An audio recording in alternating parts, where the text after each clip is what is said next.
Magkahiwalay na aksidente na itala sa Bantay, Ilocos Sur. Nakatutok, Glam Caligdan, Dizon.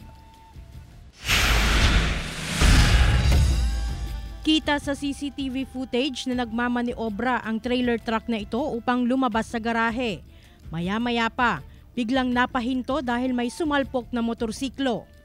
Nangyari ang aksidente sa bahagi ng National Highway sa Barangay Gimod, Bantay, Ilocos Sur. Ayon sa PNP, maaaring hindi na nakapagpreno ang rider kaya dire-diretso ito at nasalpok ang truck.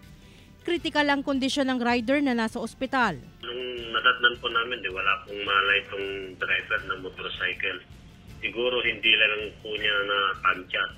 Bali, ang tama po niya sa part ng rulok. Naka-ICU pa po yung driver ng motorcycle. Aksidente rin ang inabot ng isa pang rider matapos umagaw ng linya.